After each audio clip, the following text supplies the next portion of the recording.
Hello students, so today we are going to discuss a new topic that is Moore machine. देखिए अब तक आपने जो भी पढ़ा, हमने क्या पढ़ा, आपकी मशीन्स, अगर आपको कोई भी फाइनाइट ऑटोमेटा दिया होता था तो वो आपका क्या करता था, गिवन लैंग्वेज को एक्सेप्ट करता था, ठीक है। बट इसमें अब क्या हो रहा है, यहाँ पे हम अब लैंग्वेज एक्सेप्ट कराने की बात नहीं करते। ये वाली आपकी मशीन्स, एक है आपकी मूरे मशीन और नेक्स्ट है आपकी मीले मशीन। ये अब आपकी किसी लैंग्वेज को एक्सेप्ट करने के लिए नहीं है। अब ये क्या करे, यहाँ पे ये एक्ट करती है आउटपुट प्रोड्यूसर्स की तरह। मतलब ये हेल्प करती है आपका, अगर कोई आपको स्ट्रिंग गिवन है, फॉर एग्जाम्पल ये वाली स्ट्रिंग है, ठीक है, तो ये क्या करेंगी, अब ये मशीन आपकी आउटपुट जनरेट करेंगी हर एक स्ट्रिंग के करस्पॉन्डिंग, राइट। तो अब देखिए यहाँ पे क्या लिखा है, in a Moore machine each state is associated with a specific output. मतलब आपकी ये जो मशीन्स है, मैंने एग्जाम्पल में आपको यहाँ पे एक मशीन दी हुई है, तो इस मशीन में आपकी हर एक स्टेट के साथ एक स्पेसिफिक आउटपुट एसोसिएटेड होगा ही होगा, ठीक है। जैसे यहाँ पे आप देखो क्यू नॉट के लिए आउटपुट, और ये आउटपुट पूरी मशीन का नहीं है, हर एक स्पेसिफिक स्टेट के लिए ये आउटपुट भी क्या होगा, डिफरेंट होगा, राइट। तो यहाँ पे देखो क्यू नॉट के लिए जैसे आपका आउटपुट क्या है, 0 है, क्यू वन के लिए 0 है। और एक और बात देखो, जब आपके ट्रांजिशंस होते हैं तो आपको पता है ये ट्रांजिशंस जितने भी आपके इनपुट अल्फाबेट में सिंबल्स हैं उनके ऊपर ये ट्रांजिशंस होते हैं, है ना।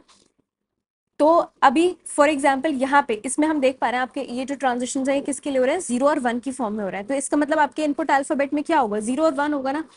बट यहाँ पे स्टेट्स के साथ आउटपुट यहाँ पे दिया हुआ है, ये जरूरी नहीं है कि ये वाले सिंबल्स आपके इनपुट अल्फाबेट में ही हो। यहाँ पे हो सकता है क्यू नॉट का आउटपुट ए होता, यहाँ हो सकता है क्यू वन का आउटपुट बी होता, तो आउटपुट अल्फाबेट इसके लिए अलग होता है। ये अभी हम बाद में डिस्कस करेंगे, ठीक है। अब दूसरी चीज, तो each state is associated with a specific output, ये वाला पॉइंट क्लियर हो गया। Next, they are finite state machines that help in producing outputs. ये भी हमने डिस्कस कर लिया कि ये आपकी लैंग्वेज एक्सेप्टर्स नहीं होते, ये क्या होते हैं, आउटपुट प्रोड्यूसर्स होते हैं। और एक और बात, यहाँ पे लिखा है फाइनाइट स्टेट मशीन्स, तो ये फाइनाइट स्टेट मशीन की भी अब दो कैटेगरी होती है ना, क्या क्या, डीएफए और एनएफए। तो आपकी ये दोनों मशीन्स, मूरे मशीन भी और मीले मशीन भी, ये किसके अंडर आती है, ये है आपकी डीएफए, ना कि एनएफए। ये डीएफए क्यों है, क्योंकि इसमें भी सिस्टम आपका कंप्लीट होगा। मतलब आपके इनपुट अल्फाबेट में कंप्लीट कब होता है, ये मैं बहुत ही बार आपको बता चुकी हूँ, कंप्लीट तब होता है जब आपकी हर स्टेट पे हर एक इनपुट सिंबल के लिए ट्रांजिशन डिफाइंड होता है। तो ये मूरे मशीन और नीले मशीन भी दोनों ही आपके डीएफएज हैं, ठीक है। तो ये पॉइंट आपसे क्या कह रहा है, they help in producing outputs. तो अगर आपको कोई स्ट्रिंग दी हुई है तो ये उसके करस्पॉन्डिंग आपको आउटपुट जनरेट करेंगे। यहाँ पे अब आपको लैंग्वेज एक्सेप्ट करने का कोई कॉन्सेप्ट नहीं है। और अगर अब आप ध्यान से सोचो, ध्यान से देखो, तो आपको याद होगा जब हमें कोई लैंग्वेज एक्सेप्ट करानी होती है, कोई स्ट्रिंग एक्सेप्ट करानी होती है, तो आप कैसे, आपको पता चलता है कि अब हाँ ये हमारी लैंग्वेज एक्सेप्ट हो गई, या फिर हमारी ये वाली स्ट्रिंग इस मशीन से, इस पर्टिकुलर मशीन से एक्सेप्ट हो रही है, जब वो फाइनल स्टेट पे रीच कर जाती है ना। बट अगर हम अब इस मशीन में देखें तो यहाँ तो आपको कुछ एक्सेप्ट ही नहीं कराना है ना, तो इसलिए आपका यहाँ पे फाइनल स्टेट का भी कोई मतलब ही नहीं रह गया। यहाँ पे इन मशीन्स में अब आपके पास कोई भी फाइनल स्टेट नहीं एग्जिस्ट करेगी, सिर्फ आपकी इनिशियल स्टेट तो ऑब्वियसली होगी, क्योंकि कोई भी प्रोसेसिंग अगर करोगे वो इनिशियल स्टेट से स्टार्ट होती है, बट यहाँ पे कोई भी फाइनल स्टेट अब नहीं होगी, ठीक है। तो अब देखिए यहाँ पे आपको फॉर एग्जाम्पल ये एग्जाम्पल दिया हुआ है, मशीन में आउटपुट्स दिए, और यहाँ पे हो सकता है अगर आपको ये तो मशीन यहाँ पे आपको गिवन है, मैंने एग्जाम्पल के लिए बस दिया है, हो सकता है आपको एक टेबल दी हुई हो, उससे आपको खुद से मशीन बनानी हो, बिल्कुल ऐसा ही होगा क्वेश्चन में, ट्रांजिशन टेबल भी गिवन हो सकती है, या तो ट्रांजिशन टेबल होगी या फिर मशीन होगी। तो अगर टेबल भी गिवन होगी तो उस, अभी हम एग्जाम्पल्स करेंगे, बहुत सारे प्रैक्टिस क्वेश्चन करेंगे, तो उस टेबल में भी आपको हर एक स्टेट के साथ एक आउटपुट दिया जाएगा, राइट। अब एक छोटा सा एग्जाम्पल देखिए, फॉर एग्जाम्पल आपको यहाँ पे इनपुट स्ट्रिंग दी है 1 1, ठीक है। तो अब हमें पता है हमें इसको एक्सेप्ट कराना है, ये वाला तो कोई कॉन्सेप्ट रह ही नहीं गया, अब हमें क्या करना है, आउटपुट प्रोड्यूस करना है। तो अगर ये वाली स्पेसिफिक आपको इनपुट स्ट्रिंग दी हुई है तो इसके करस्पॉन्डिंग क्या आउटपुट होगा, कैसे देखेंगे। देखिए अब हमें पता है कि आपको कुछ भी प्रोसेसिंग हो, स्टार्ट तो इनिशियल स्टेट से करनी है ना। तो अभी हम क्या करते हैं, सबसे पहले जाएंगे इनिशियल स्टेट पे। अब देखो ये बहुत ही मेन पॉइंट है, इसको मिस नहीं करना है, ठीक है, इसको याद रखना है, क्योंकि इस ये याद नहीं रहा तो आपके सारे क्वेश्चंस ही गलत होंगे। अब आप यहाँ पे अभी स्ट्रिंग का पहला सिंबल देखे बिना ही, जब आपने इनिशियल स्टेट से स्टार्ट करा, तो आप एज इट इज क्या करोगे, यहाँ पे आउटपुट लिख दोगे जो भी इनिशियल स्टेट का आउटपुट होगा। मतलब जैसे ही आपने स्टार्ट किया, अभी आपने इनपुट स्ट्रिंग का कोई सिंबल रीड ही नहीं किया है, बट जैसे ही आप क्यू नॉट पे पहुंचे स्टार्ट करने के लिए अपनी प्रोसेसिंग को, तो आपने देखा क्यू नॉट के साथ तो जीरो एसोसिएटेड है उसका आउटपुट। तो आप क्या करोगे, फटाफट पहले सबसे पहले यहाँ पे जीरो लिख दो।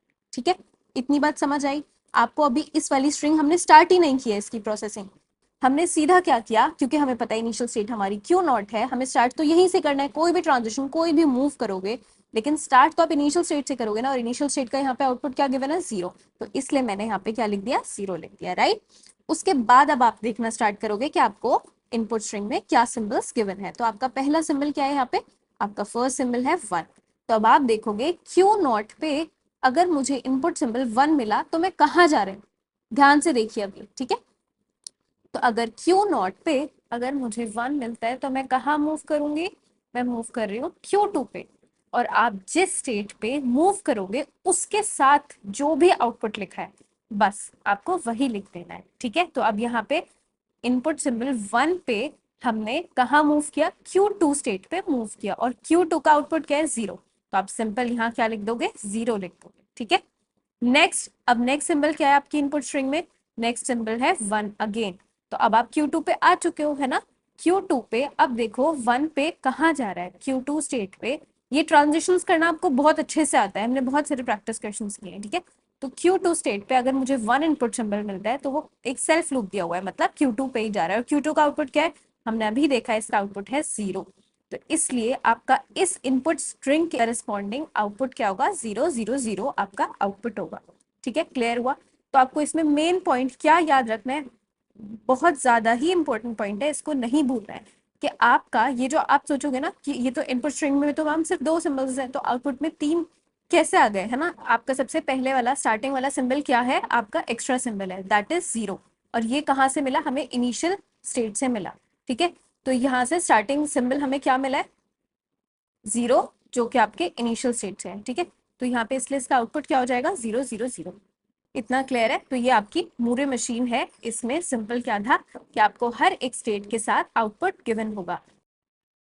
तो प्रोसेसिंग स्टार्ट करने से भी पहले सबसे पहले क्यू नॉट के साथ जो भी आउटपुट होगा उसको एज इट इज यहाँ लिख देंगे। क्लियर है? ठीक है। तो अब कुछ पॉइंट्स हैं जो आपको याद रखने हैं। देखिए, if the input string has a length of n, अभी हमने देखा हमारी इनपुट स्ट्रिंग में कितने सिंबल्स थे, सिर्फ आपके दो सिंबल्स थे, है ना।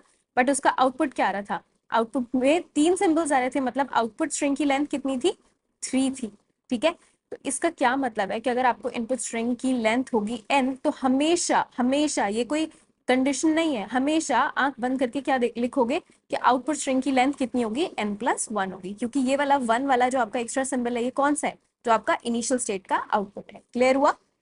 अभी अगर किसी को क्लियर नहीं हुआ है तो हम इसके जब बहुत सारे प्रैक्टिस क्वेश्चंस करेंगे तब आपको क्लियर हो जाएगा, राइट। तो यहाँ पे देखिए, यही कह रहा है, ये पॉइंट क्या मेंशन कर रहा है, if the input string has a length of n, then the length of the output string will be n+1, right. अब जैसे आपने हर हर मशीन की, अपने हर फाइनाइट ऑटोमेटा की कुछ फॉर्मल डेफिनेशन पढ़ी है कि अगर आपको थ्योरी क्वेश्चन में आता है और आपको वहाँ लिख के आना है तो आप ये सारा लिख दोगे। अभी तक हमने क्या देखा था, आपका डीएफए 5 टपल होता है ना, आपका एनएफए भी 5 टपल होता है, बट अब ये आपका मूरे मशीन क्या होगा, 6 टपल होगा, ठीक है। अब इसमें क्या एक्स्ट्रा है, कौन सी टपल एक्स्ट्रा है वो हम देखते हैं। देखो, पहले ही आपको एक चीज तो क्लियर होनी चाहिए, इसमें से एक टपल आपकी रिड्यूस हो गई, कौन सी वाली, जो फाइनल स्टेट वाला एफ था ना, वो नहीं है, बट एक नई अब आपके पास इसमें दो टपल्स आ गई हैं, वो कौन सी है अभी हम देखते हैं। तो देखो यहाँ पे क्या गिवन है, अब मूरे मशीन्स रिस्पॉन्स टू, अच्छा ये पॉइंट देखिए, जो अभी हमने इनिशियल स्टेट पे आउटपुट वाला पॉइंट डिस्कस किया था वही यहाँ पे लिखा हुआ है, मेंशन किया हुआ है, Moore machines response to an empty input string is the output associated with the initial state, ठीक है। तो एम्प्टी इनपुट स्ट्रिंग इनकी अभी तक कुछ भी रीड नहीं किया है, तो अगर एप्सिलॉन भी होगा ना, मान लो इनपुट स्ट्रिंग में मैंने दे दिया आपको एप्सिलॉन, है ना, और बोला कि अगर ये मूरे मशीन में देंगे तो हमें आउटपुट क्या मिलेगा, तो इसका आउटपुट क्या होगा, इसका आउटपुट आपका होगा जो भी इनिशियल स्टेट के साथ आउटपुट एसोसिएटेड होगा। और एक बात आपको याद रखनी है, कैसे देखोगे कि आउटपुट क्या दिया है, जो भी स्लैश के बाद होगा आपका, वो आपका उस पर्टिकुलर स्टेट का आउटपुट होगा, राइट। तो यहाँ पे यही लिखा हुआ है, ये वाला पॉइंट, ठीक है। अब देखते हैं इसकी फॉर्मल डेफिनेशन में क्या गिवन है, Moore machine is a 6 tuple, जिसमें आपकी कौन कौन सी टपल्स है, क्यू, आपको पता है ये तो बहुत बार पढ़ लिया, क्यू आपका फाइनाइट सेट ऑफ स्टेट्स, जितनी भी आपकी मशीन में टोटल नंबर ऑफ स्टेट्स हैं ये वो है। देन अगेन सिग्मा आपका क्या है, इनपुट अल्फाबेट है, इसमें आपको इनपुट सिंबल्स गिवन होंगे।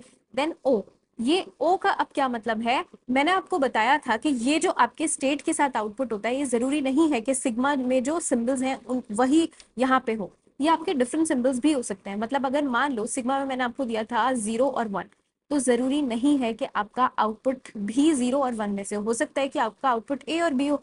तो अगर आउटपुट अल्फाबेट में कोई भी सिंबल्स दिए होंगे, यहाँ पे सपोज करो ए बी दिया या 0 1 भी दे सकते हो, ये कोई कंडीशन, ये कोई रूल नहीं है, तो वो होता है आपका आउटपुट सिंबल। आउटपुट सिंबल ये क्या है, ये है आपका कैपिटल डेल्टा, और इसको ओ भी लिखते हैं। तो अब चाहे ये गिवन हो चाहे ये वाला सिंबल गिवन हो, आपको क्या समझना है कि ये आपका आउटपुट अल्फाबेट है, राइट।